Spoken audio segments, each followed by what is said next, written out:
രാജ്യസഭാ തെരഞ്ഞെടുപ്പിൽ മധ്യപ്രദേശിൽ മീനാക്ഷി നടരാജന്റെ പത്രിക തള്ളിയ നടപടിക്കെതിരെ നിലപാട് കടുപ്പിച്ച് കോൺഗ്രസ്. ഇന്ന് തെരഞ്ഞെടുപ്പ് കമ്മീഷനെ കാണും. നടപടി പിൻവലിക്കണമെന്നാണ് ആവശ്യം. തെരഞ്ഞെടുപ്പ് കമ്മീഷൻ ഓഫീസിന് മുന്നിൽ ഇന്നലെ AICC general secretary KC Venugopal അടക്കമുള്ളവർ കുത്തിയിരുന്ന് പ്രതിഷേധിച്ചു. വിനീത VG ഡൽഹിയിൽ നിന്ന് വിവരങ്ങൾ നൽകാനായി ചേരുന്നുണ്ട്. വിനീത, ഇന്നലെയൊക്കെ വലിയ പ്രതിഷേധം നടന്ന ഒരു സംഭവമാണ്. ഒരുപക്ഷെ നടപടി പിൻവലിച്ചില്ലെങ്കിൽ അത് കൂടുതൽ പ്രതിഷേധത്തിലേക്ക് എത്തും.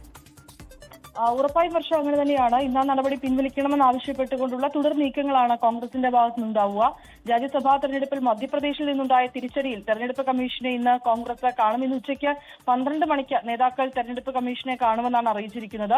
ഡൽഹിയിലെ കമ്മീഷൻ ആസ്ഥാനത്ത് വെച്ചാകും ഈ കൂടിക്കാഴ്ചയുണ്ടാവുക. മധ്യപ്രദേശിലെ കോൺഗ്രസ് സ്ഥാനാർത്ഥി മീനാക്ഷി നടരാജന്റെ സ്ഥാനാർത്ഥി പട്ടിക അത് തള്ളിയത് പിൻവലിക്കണമെന്ന കോൺഗ്രസ് ആവശ്യം ഉന്നയിച്ചിട്ടുണ്ടായിരുന്നു. ഇക്കാര്യം ചൂണ്ടിക്കാട്ടി KC വേണുഗോപാൽ ഇന്നലെ കമ്മീഷൻ ഉദ്യോഗസ്ഥർക്ക് മെമ്മോറാണ്ടം നൽകുകയും ഒപ്പം തന്നെ പിന്നാലെ റോഡിൽ കുത്തിയിരുന്ന പ്രതിഷേധിച്ച ശേഷമാണ് ഇന്നലെ നേതാക്കളെ തെരഞ്ഞെടുപ്പ് കമ്മീഷൻ ആസ്ഥാനത്തേക്ക് തന്നെ പ്രവേശിപ്പിച്ചിട്ടുണ്ടായിരുന്നത്. മധ്യപ്രദേശിലെ നടപടി BJPയുടെ ഗൂഢാലോചനയാണെന്നാണ് കോൺഗ്രസിന്റെ ആരോപണം.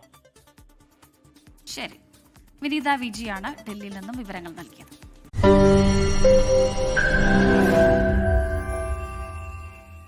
ലോകത്തെവിടെയായാലും ഏത് സമയത്തും 24 വാർത്തകളും ഓഗ്മെന്റഡ് റിയാലിറ്റി പാക്കേജുകളും എക്സ്പ്ലെയിനറുകളും വിശദമായി കാണാൻ ഞങ്ങളുടെ YouTube ചാനൽ നിങ്ങൾക്ക് സബ്സ്ക്രൈബ് ചെയ്യാം.